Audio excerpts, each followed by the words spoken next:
Hello friends, welcome है आपका seven financial classes में। आई होप आप सब अच्छे होंगे, आपकी पढ़ाई अच्छी चल रही होंगी। आज के हमारे लेक्चर 10 में पार्ट 1 के हम आज बेटा नॉन करंट एसेट्स के ऊपर बात करेंगे। लास्ट क्लास में मैंने आपको करंट एसेट्स समझा दिया था बेटा, करंट एसेट्स क्या होते हैं। करंट एसेट्स तो वैसे मैंने आपको बहुत पहले ही पढ़ा दिया था, पिछले से पिछली क्लास में। उसमें मैंने आपको अकाउंटिंग स्टैंडर्ड कोडिफिकेशन 210 का 10 का 50 45 का 3 में मैंने आपको बताया कि कैसे क्लासिफिकेशन करनी है। बेटा समस्या आ गई थी, हमको ये समझ में नहीं आ रहा था, एसेट्स तो है लेकिन एसेट्स में बैलेंस शीट को दिखाए लेकिन करंट एसेट्स में दिखाए नॉन करंट में, ये दुविधा आ गई थी। तो इस दुविधा को हमारे बेटा वो एएससी ने हमको सुलझा दिया। उसने हमको एक डेफिनेशन दे दी कि जो भी एसेट लिक्विडेट हो जाती है with in one accounting period या ऑपरेटिंग साइकिल, तो आप उसको करंट एसेट्स बोल देना। नहीं होती तो बाकी की बाकी जितनी भी रहती हैं, बाकी की उसके अलावा जो भी है बेटा उन सबको आप नॉन करंट एसेट्स का नाम दे दीजिए। ठीक है, उन सबको आप नॉन करंट एसेट्स बोल दीजिए। चलिए ठीक है, इतना समझ में आ गया था। फिर मैंने आपको पिछली क्लास में बेटा करंट एसेट्स के कुछ एग्जांपल दिए थे। लास्ट क्लास में मैंने आपको फिर कुछ करंट एसेट्स के एग्जांपल दिए थे। कैश एंड कैश इक्विवेलेंट्स है ना, inventories, account receivables, restricted cash है ना, कॉन्ट्रैक्ट एसेट्स मुझे आपको डिटेल में थोड़ा सा समझाना है बाद में। आज की मेरी जो क्लास होने वाली है स्टूडेंट्स, वो होने वाली है नॉन करंट एसेट्स के ऊपर। मुझे आपको समझाना है कि बेटा नॉन करंट एसेट्स क्या होते हैं। ठीक है, नॉन करंट एसेट्स वैसे तो मतलब आपको डेफिनेशन से तो पता ही है ना कि कौन सी एसेट्स और नॉन करंट एसेट्स आप क्लासिफाई कर सकते हो। बेटा अब आपके पास इतनी नॉलेज है कि अब अगर मैं आपके सामने कोई भी एसेट रख दूंगा, आप आराम से बता सकते हो कि वो नॉन करंट है या करंट है। कैसे बताओगे? आप वही उस कोडिफिकेशन का जो हमने डेफिनेशन पढ़ी थी उसकी मदद ले सकते हो कि अगर ये asset with in one accounting year के अंदर लिक्विडेट हो रही है तो ठीक है, ये ऑपरेटिंग साइकिल के अंदर है, नहीं हो रही तो फिर नॉन करंट एसेट है भैया।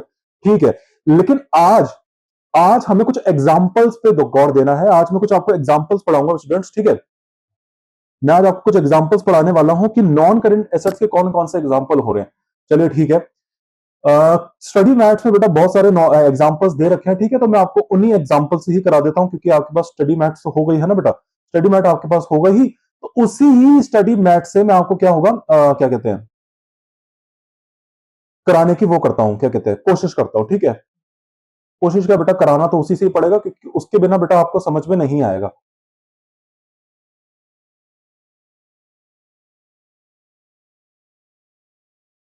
चलिए, ये नॉन करंट एसेट्स बेटा मैंने खोल लिया है। अब मैं आपको नॉन करंट एसेट्स के कुछ एग्जांपल्स कराने वाला हूं। ठीक है, एग्जांपल्स में बेटा हमको दौड़ देना, मतलब बैलेंस कुछ बताना पड़ेगा ना, मतलब ये बैलेंस शीट में आपको पता है वैसे नौ कौन सी नॉन करंट एसेट्स है, लेकिन कुछ एसेट से मिलवा देता हूं बेटा, कुछ एसेट से मिलवा देता हूं ताकि आपके दिमाग में एक फीड हो जाए, अच्छा ये एसेट्स तो हमेशा नॉन करंट ही होती है। ऐसी कुछ एसेट्स हैं, सारी नहीं बताऊंगा बेटा, ये आपको अपना स्टडी मैट पढ़ना है। ये स्टडी मैट आपको पढ़ना बेटा, आपके लिए है ये। सारी चीजें थोड़ी ना बताऊंगा, ये तो मैं आपको कुछ इस पर तो 2-3 चीजें बताऊंगा, है ना, क्योंकि फिर तो लेक्चर हमारा बहुत बड़ा हो जाएगा, सारी चीजें समझाने की जरूरत भी नहीं है। ये तो हम वैसे भी इन डिटेल आगे इन सब चीजों को पढ़ना ही है। ठीक है, तो ये आपका होमवर्क है कि बेटा, क्लास वर्क है कि आपको एक लेक्चर के बाद अपना स्टडी मैट जो भी है आपके पास, जो भी स्टडी मैट है बेटा, आपको वो पढ़ना है। मैंने पहले ही बोला, अगर आप सिर्फ लेक्चर देख के सोच रहे कि हमारा काम हो गया, हम पेपर देने चले जाएंगे, तो बेटा आप बहुत ही बड़ी गलती कर रहे हैं। पहली बात तो आपको स्टडी मैट बिल्कुल इग्नोर नहीं करना है। क्यों? क्योंकि पेपर आएगा इंग्लिश में, स्टडी मैट है इंग्लिश में, इंग्लिश जो स्टडी मैट में लैंग्वेज है वो इंग्लिश है, उससे आपको टेक्निकल लैंग्वेज पता चलेगी कि वर्ड्स एक्चुअली इंग्लिश में कैसे फ्रेम होते हैं ताकि आप ऐसे में लिख सको। ठीक है, बेनिफिट सबसे बड़ा ये होता है स्टडी मैट का। ठीक है, लेकिन उससे सिर्फ पढ़ाई करना ये भी पॉसिबल नहीं है कि आप सिर्फ स्टडी मैट से ही पढ़ाई करोगे। चलिए, तो आपको वैसे मैंने आपको बता दिया कि क्या कहते हैं उसको, नॉन करंट एसेट्स क्या होते हैं। ठीक है, अगर मैं आपको डेफिनेशन बताऊं, देखो इन्होंने भी वही अकाउंटिंग स्टैंडर्ड कोडिफिकेशन की डेफिनेशन लिखी है कि नॉन करंट एसेट्स वो होती हैं जो लिक्विडेट नहीं हो पाती विद इन ऑपरेटिंग साइकिल के अंदर या क्या, अकाउंटिंग पीरियड के अंदर। बहुत डिटेल में पढ़ाया था बेटा, इतना एक्सप्लेन करके आपको ये मैंने डेफिनेशन पढ़ाई, अब आपको दिक्कत नहीं होगी। आइए बेटा कुछ एग्जांपल्स हम पढ़ लेते हैं बेटा। सबसे पहला एग्जांपल, रिस्ट्रिक्टेड कैश। आप बोलोगे सर ये क्या बात हुई, मैंने कहा क्या हो गया, आपने कहा सर ये रिस्ट्रिक्टेड कैश, तो सर ये रिस्ट्रिक्टेड कैश तो आपने पिछली बार जब करंट एसेट्स का एग्जांपल दे रहे थे वहां भी लिखा था, अब नॉन करंट एग्जांपल्स लिख रहे हो। ये बेटा टॉपिक हमारा नॉन करंट है, लिख देता हूं,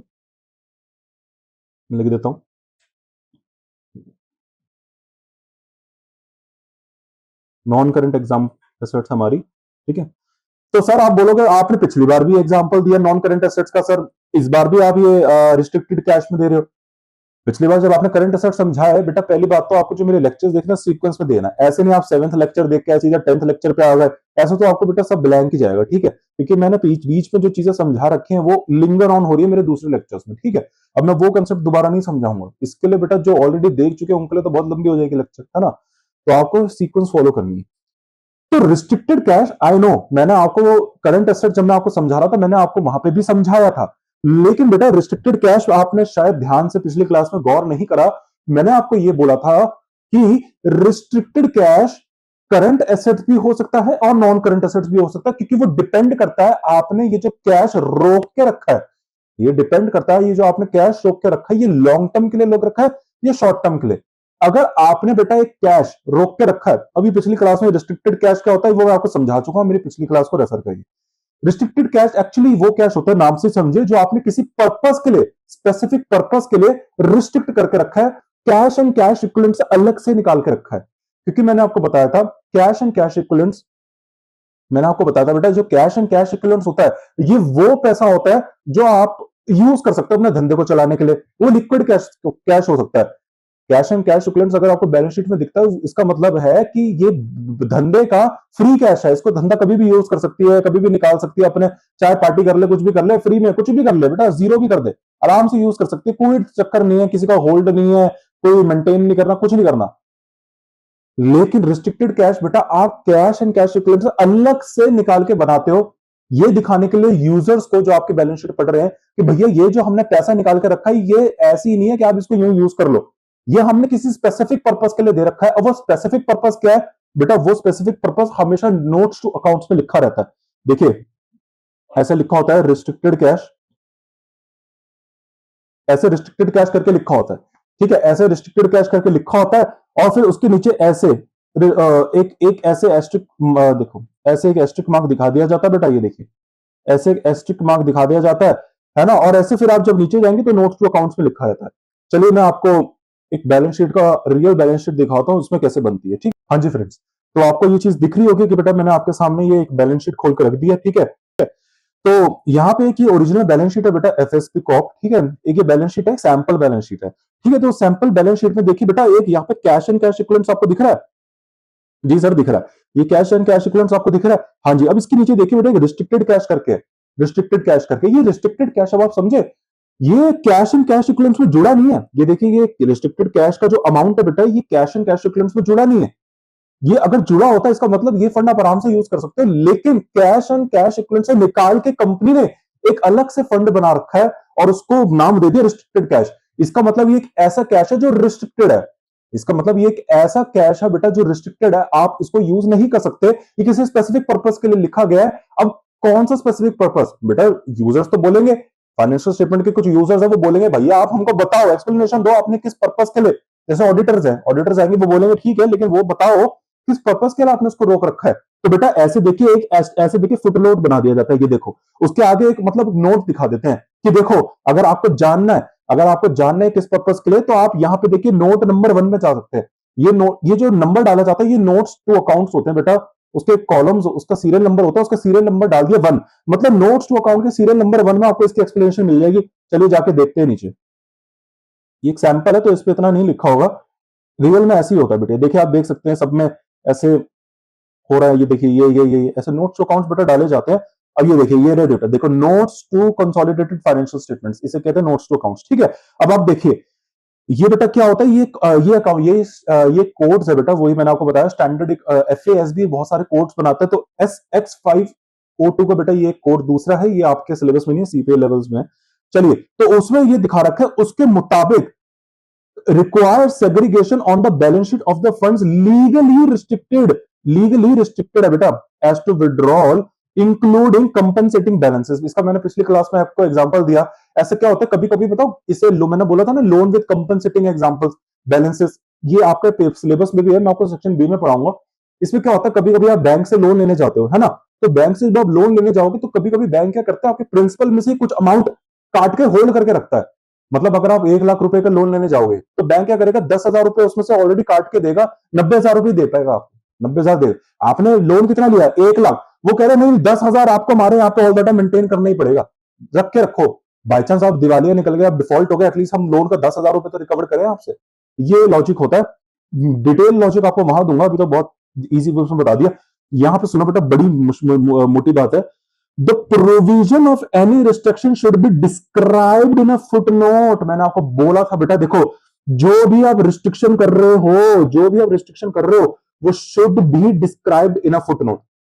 समझे? मैंने आपको पहले ही बोल दिया था, मतलब ये आप रिस्ट्रिक्टेड तो कर रहे हो, लेकिन यूजर्स को बताओ तो ये आपने पैसा किस पर्पस के लिए रिस्ट्रिक्ट कर रखा है। अब वो पर्पस जो है वो आपको फुटनोट पे दिखाना है, ये भी मैंने आपको बता दिया।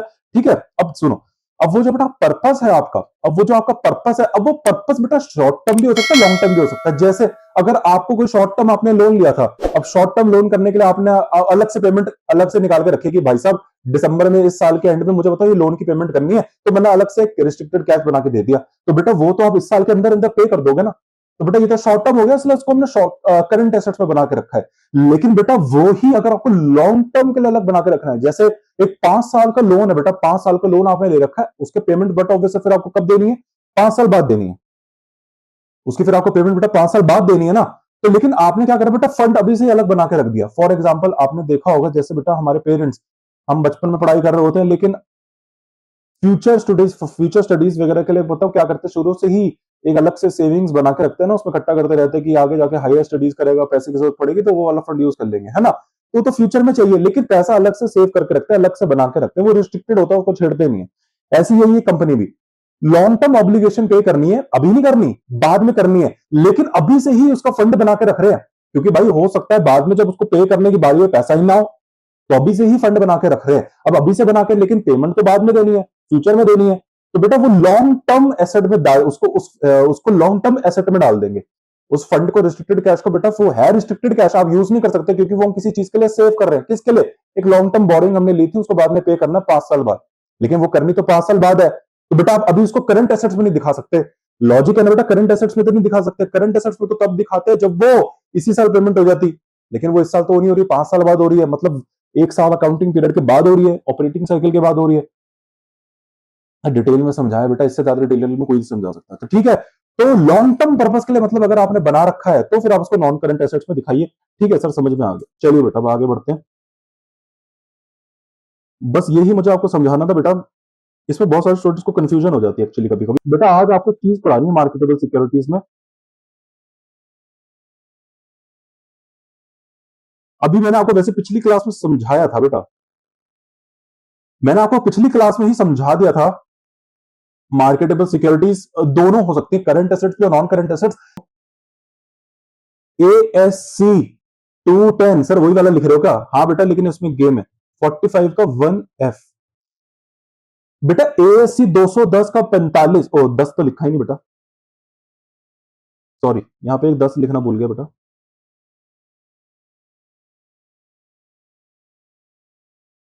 मैंने बेटा आपको बोला है, कुछ ASCs आपके सिलेबस में बहुत ही ज्यादा इंपॉर्टेंट है। कुछ ASCs हैं बेटा जो आपको पढ़ने पड़ेंगे, वो आपके पेपर में बहुत ज्यादा इंपॉर्टेंट वेटेज रखते हैं। जैसे ये मैं आपको बेटा 4-5 ASCs दे चुका हूं, और अभी तो ये कुछ भी नहीं है, अभी तो और आने वाले हैं आगे। लेकिन बेटा अगर आप इसको ही बहुत समझ रहे हो तो CPA में तो और भी ज्यादा है। जनरली बेटा लोगों को ASCs नहीं कराया जाता CMA USM में, लेकिन बेटा पेपर में आए हैं ASC के क्वेश्चन, ठीक है, तो इसलिए मैं आपको कराऊंगा और डिटेल में समझाऊंगा। तो बेटा अकॉर्डिंग टू, बेटा यहां पे बहुत सारे स्टूडेंट्स कंफ्यूज हो जाते हैं 45(3) और 45(1)F पे। 45(1) यहां तक तो कॉमन ही है ना बेटा 210 पे। देखिए यहां पे दो ASCs मैंने आपको ऐसे करा रखे हैं, ASC 210 का 10 का 45 का 3। इसमें बेटा स्टूडेंट्स कंफ्यूज हो जाते हैं, बेटा ये वाला है करंट एसेट्स और नॉन, ये जो वाला जो ASC है, ये करंट एसेट्स क्या होते हैं, नॉन करंट एसेट्स कैसे डिफाइन करता है, ये वो वाली डेफिनेशन, मतलब ऑपरेटिंग साइकिल की डेफिनेशन आपको इस ASC के अंदर मिलेगी। लेकिन बेटा ये जो मतलब 45(3) के अंदर बेटा आपको ऑपरेटिंग साइकिल की डेफिनेशन मिलेगी, लेकिन 45(1)F के अंदर आपको यह बताया जाता है कि मार्केटेबल सिक्योरिटीज को करंट एसेट्स में बताना है और नॉन करंट एसेट्स में दिखाना है, ये इसका काम है।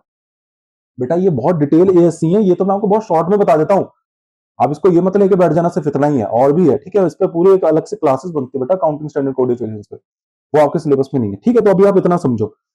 तो तो 45(1)(f हमको ये बताता है कि ये जो मार्केटेबल सिक्योरिटीज है ये क्या करंट एसेट है या नॉन करंट एसेट है, ये हमको ये बताता है। अच्छा, जब हम जाके देखते हैं 45(1)(f को जब हम पढ़ते हैं तो बेटा उसने ये बोला है कि ऐसा कोई फिक्स रूल नहीं है। उसने हमको ये बोला कि कोई फिक्स रूल नहीं है कि आपको मार्केटेबल सिक्योरिटीज को करंट में दिखाना है, नहीं नहीं नॉन करंट में दिखाना है, ऐसा कुछ नहीं। ये कंपनी की डिस्क्रिप्शन पे छोड़ दिया, मतलब कंपनी सुओ मोटे बेसिस पे कंपनी की विल है, कंपनी की मर्जी है, उसको उसको नॉन करंट को दिखाना करंट, लेकिन एक्सप्लेन करना पड़ेगा। ऐसे ही नहीं बेटा आपकी एक शॉर्ट टर्म इन्वेस्टमेंट थी आपने उसको लॉन्ग टर्म में दिखा दिया, ऐसा नहीं है। आपको देखना पड़ेगा वही रूल एप्लीकेबल करेगा, 45(3) एप्लीकेबल करेगा।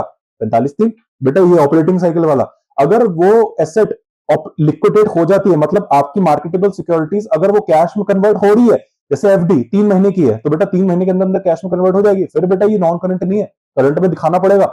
ऐसा नहीं आपकी मर्जी है तो आप कुछ भी चले हो, नहीं, ये बेटा आपको रूल्स तो फॉलो करने पड़ेंगे, लेकिन इसमें फिर भी कंपनी की उस पर छोड़ दिया गया है। लेकिन मैं अब आपको एक बात बता देता हूं, क्योंकि एफएएसबी साइलेंट है कि करंट है नॉन करंट, तो मैंने आपको पिछली क्लास में ही समझा दिया था।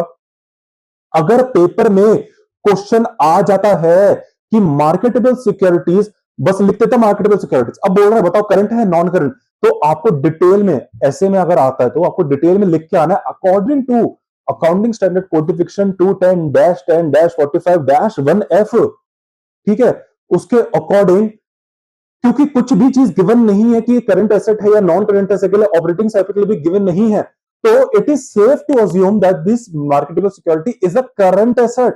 बेटा आपको करंट एसेट मानने, क्योंकि मैं आपको लॉजिक भी दे चुका हूं, ठीक है।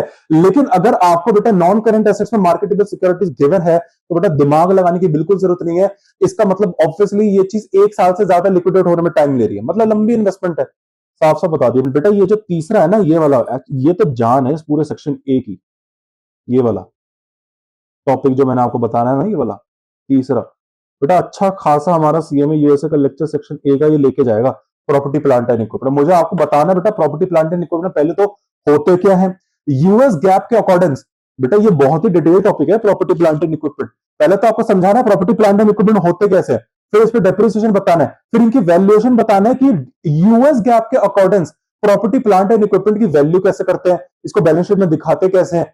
अच्छा, आईएफआरएस का भी कॉन्ट्रास्ट पढ़ाना पड़ेगा कि आईएफआरएस में कैसे दिखाते हैं। बेटा हमारे इंडियन अकाउंटिंग स्टैंडर्ड्स भी है, लेकिन ऑब्वियसली वो हम नहीं पढ़ेंगे, ठीक है। आईएफआरएस में आपको पढ़ाऊंगा कि बेटा आईएफआरएस में कैसे पढ़ाते हैं, और कॉन्ट्रास्ट में यूएस गैप में हम इसको कैसे दिखाते हैं, तो दोनों का डिफरेंस भी आएगा, बहुत इंपॉर्टेंट है, बाद में पढ़ेंगे। Right of use of assets obtained under lease agreements, समझाता हूं ये क्या होता है।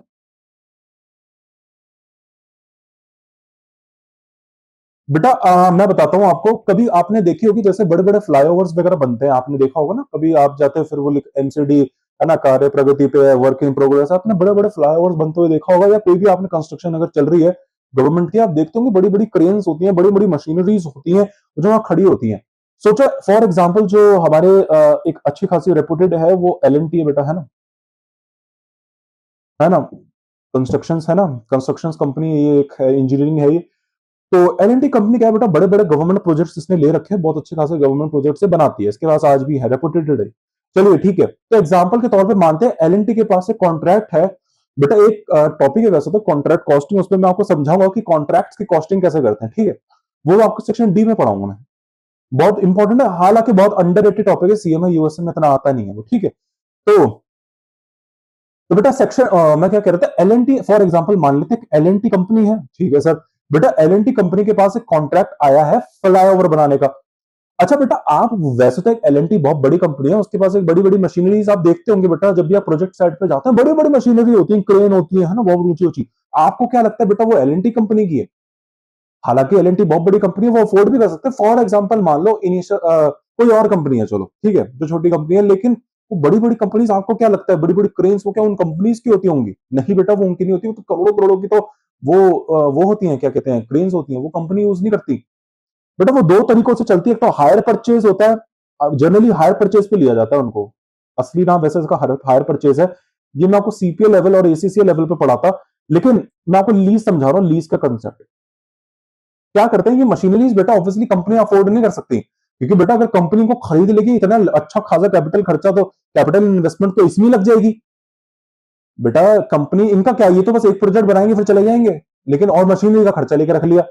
सोचो बेटा ये कॉन्ट्रैक्ट है, सोचो फ्लाईओवर तो बना देंगे 3-4 साल के अंदर, अब 3-4 साल में बना देंगे और ये बड़ी सी करोड़ों बिलियंस डॉलर की तो एक ये मशीनरी है, इसको लो, अभी तो पड़ी रहेगी, हमें क्या करना है इसका, हमने तो फ्लाईओवर बना लिया। तो बेटा ये 3 साल के लिए क्या करते हैं, लीज पे ले लेते हैं, 3 साल के लिए क्या करते हैं, उस मशीनरीज को लीज पे ले लेते हैं। और ऑब्वियसली बेटा लीज में लेना फोकट में, मतलब मेरे सोचो ये मशीनरी मेरे नाम पे, अब ये मशीनरी बेटा मैंने आपको दे दी, आप इसको यूज कर सकते हो, लेकिन बट ऑब्वियसली बेटा आप इसको ऐसे ही यूज नहीं करते। मैं आपको एक एग्रीमेंट बनाऊंगा, एक एग्रीमेंट होता है उसको लीज एग्रीमेंट कहते हैं, उसमें मैं आपको एक right to use of this asset का एक एग्रीमेंट बना के दूंगा।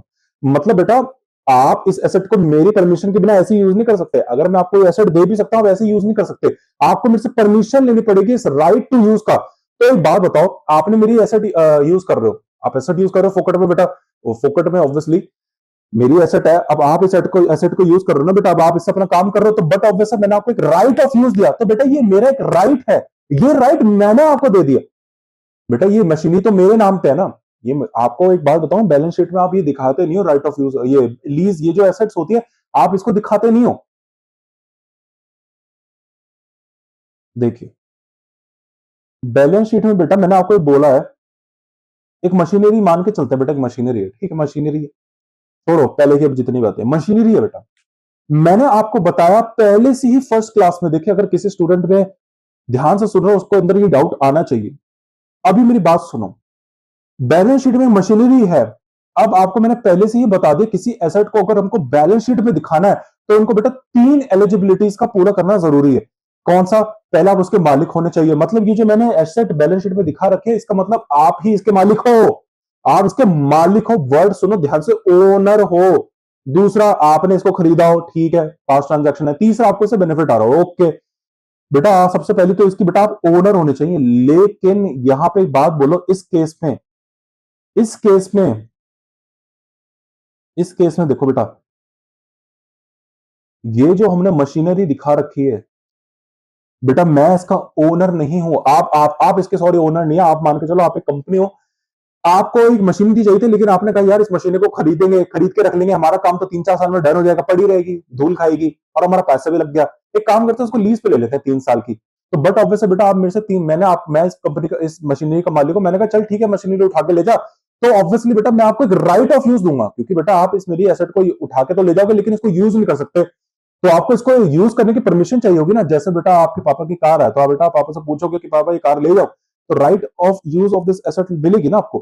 तो मैं आपको बट ऑब्वियसली बेटा राइट ऑफ यूज दूंगा, लेकिन आपको बात बताओ बेटा मेरी मशीनरी है, मैं आपको यूज करने की दूंगा, आप मेरे को सगे हो, मतलब यहाँ पे कोई सगा वाला सिस्टम चला कि हाँ भाई मेरी मशीनरी आराम से ले जाओ उठा के, कोई टेंशन नहीं है, ऐसे नहीं हो सकता बेटा, ये मेरी मशीनरी है, कोई थर्ड पार्टी मेरी मशीनरी को यूज क्यों करेगा मेरे अलावा। तो बट ऑब्वियस अगर वो यूज कर रहा है, मैंने उसको बेटा परमिशन दी होगी यूज करने की, उसी को बोलते हैं राइट ऑफ यूज या right to use of this asset. लेकिन एक बात बताओ बेटा, मैं आपको फोकट में ये राइट टू यूज को दूंगा बेटा, क्यों फोकट में दूंगा, मैं इस मशीनरी को अच्छा खासा यूज कर सकता हूं, मैं अपना खासा बिजनेस कर सकता हूं, लेकिन मैं उसको फॉरगोन कर रहा हूं और आपको वो चीज यूज करने का राइट दे रहा हूं।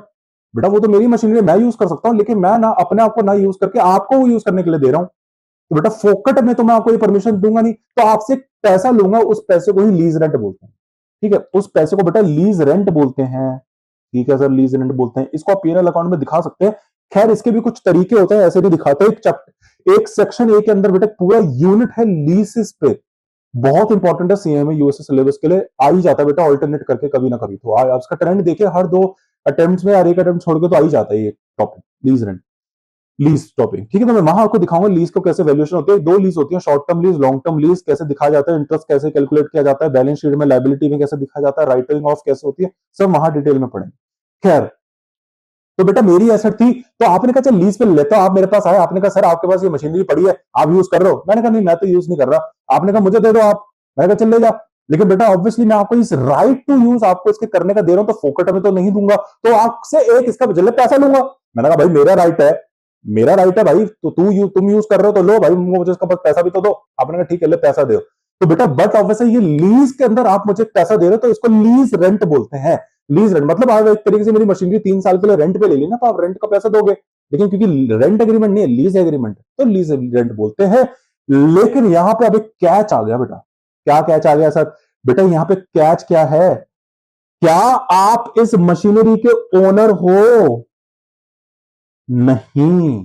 तो ये क्यों दिखा रहे हैं नॉन करेंट एसेट में right of use of asset? क्यों? अरे ये मशीनरी सर, आपने ये तो हमको ये बताया था कि हम इस मशीनरी के मालिक अगर नहीं हो सकते, ये तो एसेट का उल्लंघन है एलिजिबिलिटी का। सर हमने अगर किसी एसेट को बैलेंस शीट में दिखाना है तो सर पहला ही कंडीशन मालिक होना जरूरी है, लेकिन हम तो मालिक है ही नहीं। हम तो मालिक है ही नहीं बेटा, तो कैसे दिखा दिया? यहां पे तो सर मालिक है ही नहीं, हम तो यहां पे रेंट पे ले रहे हैं। बेटा आप अगर किसी घर में मकान रेंट पे रह रहे हो तो क्या आप उसके मालिक हो? क्या आप रेंट पे रह रहे हो? तो बेटा जब हम यहाँ पे मशीनरी आपने रेंट पे ली है तो आप उसके मालिक तो हो ही नहीं, तो मालिक भी नहीं हो तो आपने मशीनरी कैसे दिखा दी बैलेंस शीट पे? हाँ बेटा, यही तो टेक्निक है, यही है ब्यूटी ऑफ अकाउंट्स बेटा। अकाउंट की यही ब्यूटी है बेटा। यहाँ पे कुछ नहीं, अगर देखो एफएएसबी ने एक रूल बनाया कि ऐसे नहीं दिखा सकते, देख लो हाँ ओनर होने चाहिए, तो बेटा अकाउंटेंट्स बड़े ही चालू है बेटा, और तरीके निकाल लिए। उन्हें बेटा दिखा दिया, अच्छा एसेट है ना, नहीं दिखा सकते ना, कोई नहीं।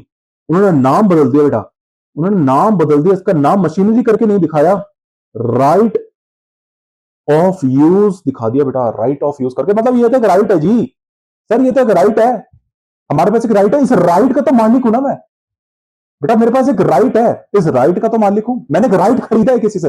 अब देखो ये एसेट है, ये एसेट है बेटा, अब मैं आपको दिखा रहा हूं, यही तो टैक्टिक्स होती है अकाउंटेंट्स की बेटा। नहीं दिखा सकता एसेट, दिखानी है बैलेंस शीट में। अब पड़ गए चक्कर में भाई साहब, ये बैलेंस शीट कैसे दिखाएं यार, ये तो बड़ा चक्करबाजी बढ़ गया, मशीनरी दिखा नहीं सकते यार क्योंकि यहाँ पे ओनर तो है नहीं, सही बात है। तो अकाउंटेंट्स ने कहा रुको सर, टेक्निक से दिखाने की। उसने कहा कैसे?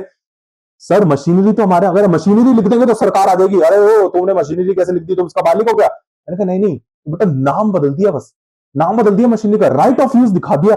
यहां पे दिखाया कि आपके पास एक राइट है। अब देखो बेटा, यहाँ पे तीनों की तीनों कंडीशन फुलफिल कर रही है। ये देखो बेटा, आपने ये राइट खरीदा, आपने राइट खरीदा तो बेटा आप इसके मालिक हो, बेटा आपके पास इस मशीनरी को यूज करने का राइट आ गया ना। अब आपको कोई पड़ोसी वाला कंपनी तो उसको यूज नहीं कर सकता क्योंकि आप उसका पैसा दे रहे हो, आप वो राइट यूज करोगे। फॉर एग्जाम्पल बेटा, आप एक रेंट पे रह रहे हो तो बेटा आप ही, आपकी फैमिली रेंट पे रहेगी ना, ऐसा थोड़ी ना मैं आके वहां पे रेंट पे रह लूंगा आपकी जगह।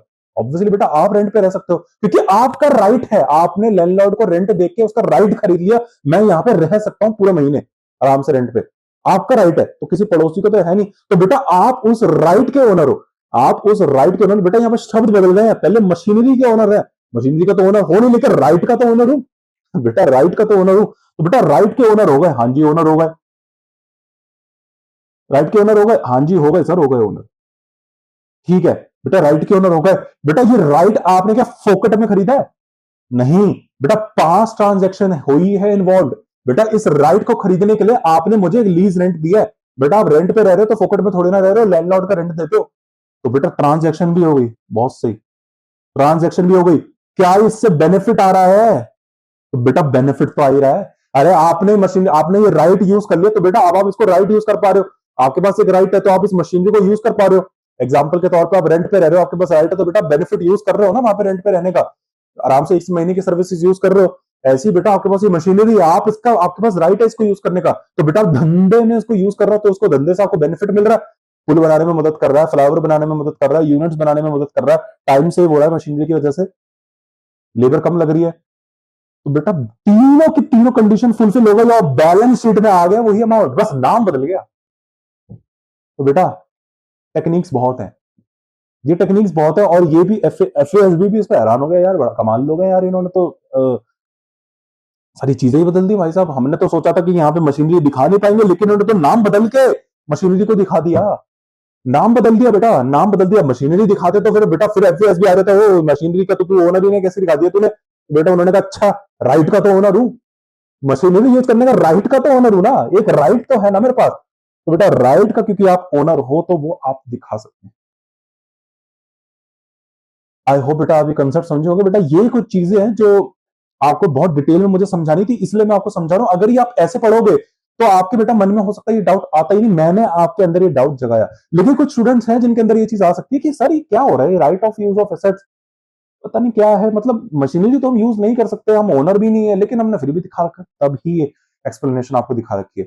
तो बेटा ये जो मैं आपको कंसेप्ट पढ़ा रहा हूं, ये इतनी स्कार्स है, कहीं है ही नहीं ऐसे एक्सप्लेनेशन जो आपको मैं प्रोवाइड कर रहा हूं, ठीक है। चलिए, तो बेटा ऐसी बहुत सारी चीजें, इंटेंजिबल एसेट्स, बेटा ये मैं आपको समझाऊंगा अभी। इंटेंजिबल एसेट्स ये चौथा ऑप्शन है,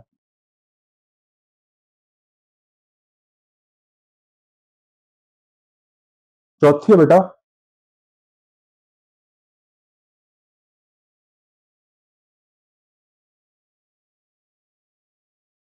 हमारी इंटेंजिबल एसेट्स।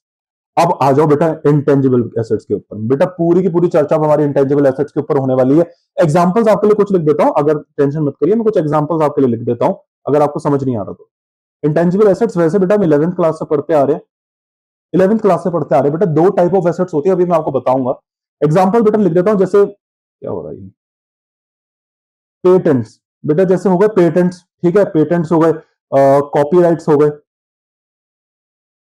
है ना, पेटेंट्स हो गए, कॉपीराइट्स हो गए। एग्जांपल ट्रेडमार्क्स हो गए, ट्रेडमार्क्स को भी बोला जाता है ट्रेडमार्क। जैसे कॉपीराइट मतलब बेटा अगर आप कोई चीज मटेरियल बना लेते हैं, आप कोई चीज बना लेते हैं, है ना, ये सब अलग अलग है, आपको लगेगा ये है तीनों एक ही, पेटेंट कॉपीराइट ट्रेडमार्क ये तीनों है, लगते एक है, लेकिन बेटा ये अलग अलग है, वैसे ही अलग अलग है। जैसे मैं आपको बताता हूँ, ये सी आपने कभी देखा होगा बेटा, ऐसे कहीं कहीं जगह पे सी, इसका मतलब वो कॉपीराइट है, इसका मतलब बेटा वो कॉपीराइट है। आपने यहाँ पे कभी कभी आर देखा होगा, इसका मतलब वो ट्रेडमार्क है, ये होता है कॉपीराइट। ट्रेडमार्क के दो क्लास होते हैं बेटा, ट्रेडमार्क के दो सिंबल्स होते हैं ट्रेडमार्क, ये आपके सिलेबस में नहीं है लेकिन बेटा समझाना जरूरी है, क्योंकि रियल लाइफ में काम करोगे तो चीजें समझना जरूरी नहीं है। कॉपीराइट का सीधा सीधा बेटा एक ही दिखाया जाता है, सी। कॉपीराइट मिल गया तो सीधा सी दिखा दोगे, नहीं मिला तो कुछ नहीं दिखाओगे। ट्रेडमार्क में बेटा दो चीजें होती हैं, अगर बेटा ट्रेडमार्क आपको फाइनल मिल गया है फुल, तो बेटा आप आर दिखाओगे, इसका मतलब होता है रजिस्टर्ड। इसका मतलब आपको ट्रेडमार्क मिल गया है, इसका मतलब आपने जैसे कोई, जैसे बेटा आपका ब्रांड नेम है, आपका कोई प्रोडक्ट है ना, उसका कोई आपका नाम रखा है आपने, कोई आपने डिजाइन रखा है, उसका बेटा आप ट्रेडमार्क कराते हैं। लेकिन कोई मटेरियल है, जैसे आपने कोई किताब लिखी है, आपने कोई सॉन्ग बनाया है, आपने कोई मूवी बनाई है, उनका कॉपीराइट बनाते हैं, मतलब मटीरियल्स का, कंटेंट का आप कॉपीराइट बनाते हैं, लेकिन जैसे नाम हो गया उसका आप ट्रेडमार्क कराते हैं, ठीक है। ट्रेडमार्क जैसे पिक्चर देखते हैं बेटा, पिक्चर, पिक्चर में जैसे कोई नाम होगा तो बेटा पिक्चर का ट्रेडमार्क कराएंगे, कॉपीराइट नहीं। लेकिन पिक्चर जो बनी है अंदर जो उसका कंटेंट है उसका कॉपीराइट होता है, ठीक है। तो कॉपीराइट अगर आपको मिल गया तो बेटा आपने देखा होगा उसके आप ऐसे सी छोटा सा लगा होता है, वो उसका मतलब आपको मिल गया। ट्रेडमार्क का मतलब ये होता है आपने जो अपना ब्रांड लेगो जो आपका जो भी है उस पे अगर आपको मिल गया तो आप आर दिखाएंगे, अगर नहीं मिला तो आपने देखा होगा ऐसे टीएम करके लिखा होता है ना, टीएम करके लिखा होता है। इसका मतलब अभी वो प्रोसेस में अभी आपको मिला नहीं है, ठीक है। मतलब अगर आपको अभी तक वो नहीं मिला है तो आप ऐसा टीएम करके दिखाएंगे, मतलब प्रोसेस में चल रहा है, अभी आपको ट्रेडमार्क नहीं मिला है। मिल जाएगा तो फिर आप फाइनल आर पे दिखा देंगे। और एक होता है बेटा पेटेंट्स, ठीक है। पेटेंट्स ये क्या होता है बेटा, अगर आप कोई चीज ही बना देते हो, अगर आप कोई चीज बना देते हो बेटा जो मार्केट में जैसे टेक्नोलॉजी में चलता है बेटा ज्यादातर, है ना, वैसे तो और भी चीजों में बन जाता है। जैसे आपने कोई इन्वेंशन कर दी, पुराने टाइम्स में बहुत होता था, जैसे बेटा साइंटिस्ट लोग होते थे, इन्वेंशन कर देते थे, रेडियोस बना दिए, टेलीफोन बना दिया, टीवी बना दिया, कंप्यूटर बना दिया, उन सबने बेटा चीजें बनाई, वो उसका पेटेंट्स करते थे, ठीक है, पेटेंट्स करवा लेते थे। उससे क्या होता था, अगर आप, इसका मतलब ये होगा आपको सरकारी एक प्रोटेक्शन मिल गई। अगर किसी साथ वाले ने आपकी वो चीज कॉपी करके बना ली तो आप उसमें सीव कर सकते हो कि भाई ये देख, तूने नहीं बनाई, मैंने पहले बनाई है। आप दुनिया वालों को ये बता सकते हो। तो ये आपका, ये तीनों की तीनों बेटा आपकी चीजें प्रोटेक्ट करके चलती हैं बेटा, ये तीनों की तीनों चीजें आपकी राइट्स को प्रोटेक्ट करके चलती हैं, ठीक है। आपके सिलेबस में ये बेटा इतना नहीं है, हमें सीपीएस सिलेबस में ज्यादा इसका बारे में थोड़ा गौर में पढ़ना है, ठीक है। तो चलिए, तो इनको बेटा बोला जाता है इंटेंजिबल एसेट्स, क्योंकि बेटा ये है तो एसेट। अब ये एसेट क्यों भी देखेंगे, लेकिन ये दिखती नहीं है बेटा। दो टाइप्स ऑफ एसेट्स होती हैं, एसेट दो तरीके की होती हैं, एक होती है टेंजिबल और एक होती है इंटेंजिबल। बेटा दो टाइप ऑफ एसेट्स होती है, टेंजिबल एसेट्स और दो इंटेंजिबल। टेंजिबल एसेट्स वो होती है बेटा जिसको आप छू सकते हो, जिसको आप छू के फील कर सकते हो, जिसको आप अपनी आंखों से देख सकते हो बेटा, मतलब आपको फुल फुल फील आएगी उसमें, मतलब देख सकते हो, छू सकते हो, हर चीज कर सकते हो। लेकिन इंटेंजिबल एसेट्स वो एसेट होती है बेटा, ना आप उसको देख सकते, ना उसको आप छू सकते, बस फील ले सकते हो, किसका, बेनिफिट का बेटा। क्योंकि दो एसेट तो दोनों है बेटा, चाहे एसेट टेंजिबल हो, इनटेंजिबल हो, आपको पता है उसकी तीसरी कंडीशन क्या है, बोलो। तीसरी कंडीशन ये बेनिफिट आना चाहिए, तो चाहे वो दिखे या ना दिखे, बस बेनिफिट आना चाहिए। तो बेनिफिट बेटा इन दोनों में ही आएगा, लेकिन फर्क ये है, एक आपको दिखेगी, आपको छू सकते हो, दूसरी आपको नहीं दिखेगी बेटा, छू भी नहीं सकते। जैसे पेटेंट्स, बेटा पेटेंट्स आपके पास है, आपके पास बस एक राइट है। आप मतलब आपके, आपने टेक्नोलॉजी बना ली, आपने बेटा टेक्नोलॉजी बना ली, अब आपका वो कॉम्पिटिटर, आप कॉम्पिटिटर नहीं बना सकता। अब आपको आपने बेटा टेक्नोलॉजी बना ली तो उस पेटेंट की वजह से आपको बेनिफिट हो रहा है ना बेटा। एक आपने सोचो एक ऐसी टेक्नोलॉजी बना ली जिससे आपकी सेल्स नेक्स्ट लेवल इंक्रीज हो गई है, तो बेटा आपका कॉम्पिटिटर वो चीज कॉपी नहीं कर सकता, क्योंकि वो कॉपी करेगा तो आप उसको बोल देगा भाई मेरे पास पेटेंट है, तो पे केस कर दूंगा। वो चीज नहीं कर सकता, तो सारे के सारे लोग आपसे खरीदेंगे क्योंकि आपके पास वो पेटेंट टेक्नोलॉजी है। फॉर एग्जाम्पल एप्पल की बात करते हैं, एप्पल के जैसे बेटा एयरपॉड्स हैं वो उसकी पेटेंट टेक्नोलॉजी है ना। पेटेंट्स टेक्नोलॉजी है जो उसने इसके अंदर चीजें डाल रखी है, जैसे अब नॉड करेंगे तो वो आंसर कॉल कर लेगा, है ना, ऐसे करेंगे तो वो डिक्लाइन कर देगा, तो इसने ऐसी चीजें पेटेंट टेक्नोलॉजीज बना रखी है। अब उसके कॉम्पिटिटर अगर ये चीज डालेंगे तो बेटा वो उस पर केस कर देगा कि देखो आप ये चीज नहीं करोगे, मैंने कर रखी है, तो बेटा ऑब्वियसली ये चीज उसके अंदर है, तो ज्यादा से ज्यादा लोग एप्पल के एयरपोर्ट्स खरीदेंगे, यार उसके अंदर तो ये बड़ी नेक्स्ट लेवल टेक्नोलॉजी है, आराम से हैसल फ्री आप ऐसे ऐसे करो तो डिक्लाइन हो जाएगी कॉल, वरना दूसरों में तो आपको टच करना पड़ता है। तो बेटा ऑब्वियसली कॉम्पिटिटिव एडवांटेज मिल जाती है पेटेंट से, तो एप्पल के पास ये एडवांटेज है, तो ऑब्वियसली उसकी सेल्स इंक्रीज हो रही है, तो बेनिफिट तो आपको आ रहा है, बेटा बेनिफिट आपको आ रहा है। लेकिन क्या एप्पल वो जो आपके पास ये जो पेटेंट है, लेकिन क्या आप इसको टच कर सकते हो, मतलब कहीं दिख रहा है आपको ये पेटेंट, ये रहा पेटेंट, मतलब कॉपीराइट आपको मिलेगा, नहीं नहीं नहीं टच कर सकते हो कहीं इस कॉपीराइट को, कॉपीराइट को टच कर सकते हो, नहीं कर सकते ना, ट्रेडमार्क मिल गया, अरे नहीं टच कर सकते हो, नहीं कर सकते, तो बेटा है ये टच तो नहीं कर सकते, लेकिन इनकी वजह से आपको बेनिफिट मिल रहा है, बेनिफिट तो मिल रहा है लेकिन आप टच भी नहीं कर सकते, इसीलिए बेटा ये इंटेंजिबल एसेट्स होती है। अब इनको, अब आपको एक बात बता दूं बेटा, हालांकि बेटा मैं इंटेंजिबल एसेट्स में आपको बहुत कंडीशन इसकी समझा चुका हूं, मैंने आपको पहली ही जब मेरी क्लास मैंने आपको स्टार्ट करी थी एसेट्स की, मैंने आपको एक चीज बेटा बताई थी कि intangible assets are not allowed to be shown in balance sheet. चलो ठीक है, मतलब आप ये कह रहे हो सर कि हम मतलब इंटेंजिबल एसेट्स को बैलेंस शीट में नहीं दिखा सकते, आप ये कह रहे हो, मैंने कहा हाँ, तो आप सर मुझे बात बताओ, आप फिर मुझे एक बात बताओ, फिर हमने तो बचपन से बैलेंस शीट पे देखा हुआ पेटेंट कॉपीराइट वैसे, वो फिर कहां से आ गई, आप गलत पढ़ा रहे हो सर। हाँ बेटा वो अगर आपको दिखता है वो अलग मीनिंग है, वो मैं आपको ऑलरेडी वैसे उसका लॉजिक समझा चुका हूं। अगर आप, चलिए कंडीशन बोलते हैं इनटेंजिबल एसेट, अब चाहे बेटा ऐसे इनटेंजिबल और टेंजिबल फर्क नहीं पड़ता, नाम के आगे एसेट लिखा मतलब इसने तीनों कंडीशन पूरी करी होंगी, देख लेते हैं, क्यों नहीं बैलेंस शीट में दिखा पा रहे, नहीं हम क्यों नहीं दिखा पा रहे बैलेंस शीट में, मतलब इसने कोई ना कोई कंडीशन का उल्लंघन करा होगा, कौन सा, देख लेते हैं, क्या आप इस टेंजिबल एसेट के ओनर हो। सोचो एग्जांपल के तौर पे पेटेंट ले लेते हैं, इंटेंजिबल एसेट, आपके पास एक पेटेंट है, क्या आप इस पेटेंट के ओनर हो, अरे हाँ हम ही ओनर है सर, हमारा कॉम्पिटिटर तो ओनर है नहीं, हम ही तो ओनर है सर, अरे एप्पल के पास जो उसका पेटेंट है वो उसका ओनर है ना, उसका सैमसंग वगैरह उसके जो कॉम्पिटिटर है वो थोड़ी ना ओनर है उनके।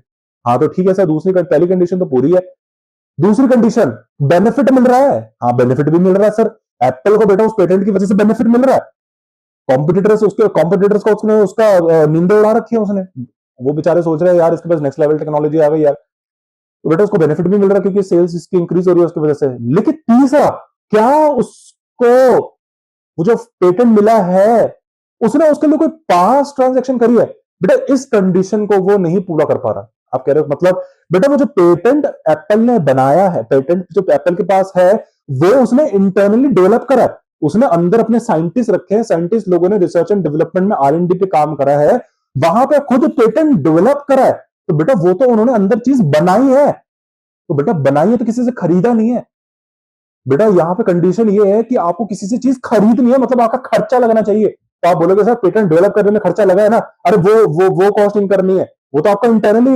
इनकर्ड हुआ है ना खर्चा, वो नहीं होता। हमको तो ये मानना है भैया, एफएसबी ने ये बोल रहा है कि आपको अगर एसेट है तो आपको उसके लिए खरीदने के लिए कोई खर्चा होना चाहिए, आपको वो खरीदना है, आपको किसी से वो खरीदना है। फॉर एग्जाम्पल बेटा स्टेशनरी से मार्कर लेके आते हैं, मार्कर को यूज करते हैं तो आपको बेनिफिट मिल रहा है, लेकिन बेटा वो फोकट में आप यूज नहीं कर रहे हो, आप स्टेशनरी खरीद के लेके आते हो, पास ट्रांजेक्शन इन्वॉल्व है आपकी। लेकिन इन पेटेंट्स को तो जो आपने वो तो आपने बनाया है, इंटरनली डेवलप करा है, वो आपने किसी से खरीदा थोड़ी ना, तो बेटा ये इसकी वजह से एसेट्स में नहीं दिखाया जाता। लेकिन फिर से यहाँ पे बेटा अकाउंटेंट्स ने गेम खेल दी, उन्होंने कहा बेटा ठीक है नहीं दिखाया जाता ना, हमारे पास एक और मेथड है, बेटा वो मेथड पता है क्या है, मैं आपको बता रहा हूं, वो है कैपिटलाइजेशन। बेटा अकाउंटिंग एक्यूरल कंसेप्ट ये कहता है, एक्यूरल कंसेप्ट ये कहता है, हिस्टोरिकल कॉस्ट कंसेप्ट जिसको बोलते हैं, I know historical cost concept क्या कहता है, किसी भी एसेट को खरीदने में या डेवलप करने में अगर आपकी कोई खर्चा इन्वॉल्व हो जाता है, बेटा ये लूपहोल्स होते हैं, अकाउंटेंट इसका यूज कर लेते हैं। आपको सुना ही होगा बेटा, कोई भी लॉ परफेक्ट नहीं है, कोई भी रूल परफेक्ट नहीं है, कोई तो अकाउंटेंट इसका बेटा यूज करते हैं। उन्होंने कहा ठीक है नहीं दिखा सकते ना इंटेंजिबल एसेट्स, कोई नहीं हमारे पास और भी जुगाड़ है दिखाने के, वो बेटा क्या करते हैं, हिस्टोरिकल कॉस्ट कंसेप्ट का सहारा लेते हैं। हिस्टोरिकल कंसेप्ट ये कहता है कि भैया कोई भी आपने अगर खर्चा लिया है, सॉरी, कोई भी एसेट आप खरीदते हो या बनाते हो, उसके अलावा उससे संबोधित जुड़े उस टाइम जो भी खर्चा हो जाता है आपको उसको उसकी कॉस्ट में जोड़ना है। बेटा ये तो मैंने आपको बहुत ही सरल भाषा में डेफिनेशन बता दी। वहां पे तो लिखना है कि वहां पे लिखा है कैपिटलाइज करना है। कैपिटलाइज का मतलब ये होता है, मतलब आपको कॉस्ट ऑफ एसेट में जोड़ना है। फॉर एग्जाम्पल मैंने आपको बोला था, अगर आप एसी खरीद के लेके आते हो तो बेटा जब आप एसी खरीद के लाते हो तो एसी खरीदते हुए आपके 2-3 खर्चे हो जाते हैं। जैसे बेटा आप एसी लेके आए तो बेटा टेम्पू का खर्चा लोगे घर पे आने का, उड़ता हुआ तो आएगा नहीं, आपको लोग वो तो रखना पड़ेगा ना, क्या कहते हैं, कैरियर वगैरह, तो उसको ट्रांसपोर्टेशन कॉस्ट देनी पड़ेगी। तो बेटा वो ट्रांसपोर्टेशन कॉस्ट इस एसी को खरीदने की वजह से हुई है। अगर आप एसी नहीं खरीदते तो वो ट्रांसपोर्टेशन कॉस्ट थोड़ी ना होती, तो वो इसकी वजह से हुई है, तो इसकी कॉस्ट में जोड़ो। बेटा जब वो इसकी वजह से हुई है तो इसकी कॉस्ट में जोड़ दो। अच्छा दूसरा, बेटा जब वो एसी आएगा फिर अब रख देंगे क्या, उसको सजाने के लिए लाए, उसको लगाना पड़ेगा, लगाओगे आप थोड़ी ना, वो तो वो बंदे लगाएंगे बेटा, तो वो अपनी सर्विस चार्ज लेंगे उसके ऊपर, इंस्टॉलेशन चार्जेस जिसको बोलते हैं, तो इंस्टॉलेशन चार्जेस भी लग गई। और बेटा इंस्टॉलेशन चार्जेस तो बेटा आप अवॉइड कर सकते थे अगर ये एसी ना खरीदते तो ये भी इसकी कॉस्ट में जोड़ो। तो बेटा ये होते हैं at the time of purchase, अगर कोई भी खर्चा हो जाता है तो आपको उसकी कॉस्ट में जोड़ना पड़ता है। यही सत्य वचन बेटा वहां भी लिखे हुए हैं कि अगर आप कोई चीज बनाते हो, इंटरनली डेवलप करते हो, अगर आप कोई भी चीज बेटा इंटरनली डेवलप करते हो और पेटेंट्स को बेटा गवर्नमेंट को रजिस्टर करा रखा, गवर्नमेंट को फीस दी होगी वो जोड़ो। बेटा इन सबको मिला के फिर उसके कॉस्ट में जोड़ दिया होगा, और ये जब कॉस्ट में जोड़ा होगा तभी तो जाके बैलेंस शीट में आया, तभी तो बैलेंस शीट में आया। आई होप बेटा आपको कंसेप्ट समझ में आया होगा, क्योंकि हिस्टोरिकल वैसे नहीं दिखता, अरे एसेट की एलिजिबिलिटी मैच नहीं कर रही थी, लेकिन हिस्टोरिकल कॉस्ट कंसेप्ट की वजह से बैलेंस शीट में दिख गया। मतलब एक जगह पे पिटाई हो गई, एक जगह में निकाल दिया तो दूसरी जगह दरवाजा खुला है। मतलब बेटा अगर एक दरवाजा अगर बंद भी हो गया, नहीं दिख सकता बैलेंस शीट में, तो बेटा दूसरा दरवाजा खुला है, वहां से एंट्री लेके बैलेंस शीट में आ गए। यही है बेटा। बेटा ऐसे बहुत सारे बैकडोर्स हैं जो अकाउंटेंट्स यूज करते हैं। ठीक है, चलिए, तो आपको बेटा मैंने एग्जांपल बताया। अच्छा लेकिन ये मैंने आपको बेटा वैसे बहुत डिटेल में पढ़ा रखा है। एक और केस होता है बेटा जहां पे आप बैलेंस शीट में पेटेंट्स दिखाए जाते हैं, वो बैकडोर लेने की जरूरत नहीं है, हम कंडीशन फॉलो करते हैं तीनों की तीनों। मतलब बेटा कभी कभी क्या होता है, आप पेटेंट्स डेवलप नहीं करते हो, आप किसी सामने वाले का पेटेंट खरीद लेते हो। फॉर एग्जांपल सोचो, एक कंपनी है XYZ, उसने एक पेटेंट बनाया, अब बेटा उसको बड़ी ज्यादा सेल्स हो रही होगी, अब उसको बहुत अच्छी सेल्स हो रही है, तो बेटा उसके जो कॉम्पिटिटर्स है ना, वो बेचारे बताओ नींदे उड़ पड़ी होंगी यार, वो कह रहे हैं यार ये पेटेंट इसने बना लिया, अब इसकी वजह से हम बिजनेस ढंग से कर नहीं पा रहे हैं। तो बेटा उस केस में पता है क्या होता है, उस केस में वो पता कॉम्पिटिटर्स क्या बोलेंगे, वो उस कंपनी के पास जाएंगे और उनको उस कंपनी को ऑफर देंगे कि भाई तू अपना पेटेंट मुझे बेच दे, मैं खरीद लेता हूं, मैं तुझे पैसा दे दूंगा उसका मोटा, नो डाउट। और वो पेटेंट की बेटा वैल्यूएशन होती है, वो आपको यहां नहीं समझनी कैसे निकालते हैं उसकी वो वैल्यूएशन, ठीक है। तो उसने कहा ठीक है बेच देता हूं। तो बेटा यहां पे अब आप देखो, वो जो तीसरी कंडीशन उस केस में पूरी नहीं हो रही थी, तो अगर आप बनाते हो यहां पे पूरी हो गई, क्योंकि यहां पे बेटा अब ये जो आपके पास पेटेंट आया है बेटा फोकट में नहीं आया, आपने इसको खरीदा है, और बेटा जब आपने खरीदा है तो पास्ट ट्रांजेक्शन इन्वॉल्व हो गई, ओनर बन गए, क्योंकि आपने खरीदा तो अब आप ओनर हो, बेनिफिट अब आपको आएगा, क्योंकि वो नहीं आया, अब उसको तो मिलेगा नहीं, आपको मिलेगा क्योंकि आपने खरीद लिया। तीसरा, पास्ट ट्रांजेक्शन बेटा इन्वॉल्व हो गई, क्योंकि ये पेटेंट अब आपने बनाया नहीं है, अंदर अंदर बेटा इंदरूनी अब आपने बनाया नहीं है, आपने यहां पे किसी से खरीदा है, आप खरीदा तो बेटा पास्ट ट्रांजेक्शन, तीसरी कंडीशन इन्वॉल्व हो गई यहां पे। तो बेटा उस सिनेरियो से पेटेंट्स अब आप दिखा सकते हो, या कुछ भी कॉपीराइट्स, ट्रेडमार्क, जो भी इंटेंजिबल एसेट्स है। खैर ये मैं आपको ऑलरेडी समझा चुका हूं, तो आई होप बेटा इस क्लास में मैंने आपको सारा समझा दिया। कुछ एग्जांपल्स मैंने आपको बताया बेटा, मेन मुझे आपको समझाने थे बेटा। एक और होता है net deferred tax assets, deferred tax assets भी होता है बेटा, ये आपको यहां बिल्कुल समझ नहीं आएगा कि डेफर्ड टैक्स एसेट क्या होता है। एक लाइन में बोलूं तो बेटा देखिए, मैंने आपको बोला था अकाउंटिंग दो टाइप की होती है, वैसे तो वो टाइप की होती है, आप मतलब सीधी बात समझो, जब भी आप कंपनी में खाते बनाते हो ना बेटा, बुक्स बनाते हो, कंपनी अकाउंट्स बनाते हो बेटा, तो बेटा वहां पे आप दो सेट्स मेंटेन करते हो, एक तो बेटा फाइनेंशियल स्टेटमेंट्स यूएस गैप के अकॉर्डिंग जो दुनिया को देनी है, और एक और वैसे तीन सेट्स बनता है, एक तो यूएस गैप के अकॉर्डिंग बनता है, एक मैनेजमेंट अकाउंटिंग अपने लिए बनता है, और एक सरकार के लिए बनता है। सरकार के लिए, हाँ बेटा, सरकार को टैक्स देने के लिए। तो बेटा जो यूएस गैप के हिसाब से जो हमने फाइनेंशियल स्टेटमेंट्स बनाई है, और जो हमने टैक्स की लॉस के हिसाब से बनाई है, उन दोनों के प्रॉफिट्स में बेटा डिफरेंस आता है, प्रॉफिट में डिफरेंस आएगा तो फिर टैक्स लायबिलिटी में डिफरेंस आएगा, क्योंकि प्रॉफिट तो टैक्स तो प्रॉफिट में दिया जाता है। अब बेटा क्योंकि दोनों के अलग अलग रूल्स हैं, तो उसके हिसाब से प्रॉफिट अलग आएगा, और प्रॉफिट अलग आएगा तो टैक्स लायबिलिटी अलग आएगी। तो बेटा उनको कैसे एडजस्ट करना है, कैसे दिखाया जाता है, उसी को ये डेफर्ड टैक्स एसेट बोलते हैं। कभी कभी डेफर्ड टैक्स लायबिलिटी भी आ जाती है। ये पूरा एक कंसेप्ट है बेटा डेफर्ड टैक्स करके, जो मुझे आपको पढ़ा रहा है वहां पर डिटेल में। बहुत ज्यादा सिलेबस पॉइंट ऑफ व्यू के लिए इंपॉर्टेंट है बेटा, कभी कभी आ जाता है। अगर हम देखें इसका तो बेटा पिछले साल आया था बेटा, एक बार आया था, इस साल भी एक बार आया था, तो ये बहुत वैसे कम पूछा जाता है, मतलब 3 विंडोज में से एक बार पूछा जाता है इसकी, अगर मैं रेशियो देखूं, ठीक है, लेकिन इंपॉर्टेंट है। तो आई होप बेटा मैंने आपको बहुत डिटेल में समझा दिया, और ऑफिशियली बेटा आज हमारा एसेट्स वाला टॉपिक खत्म हो गया। अगली क्लास से बेटा मैं अब आपको लाइबिलिटीज कराने वाला हूं, कैपिटल, दोनों अगली क्लास में खत्म हो जाएंगे। और आपको बेटा रीडिंग जरूर करनी है, ठीक है, मैंने आपको सारा इन डिटेल कंसेप्ट पढ़ा दिया है, एसेट्स के ऊपर जो भी बनता हो, बहुत सारी एएससी पढ़ाई है, ये सब लिखनी है बेटा आपको। चलिए तो मिलते हैं आपसे स्टूडेंट्स नेक्स्ट क्लास में।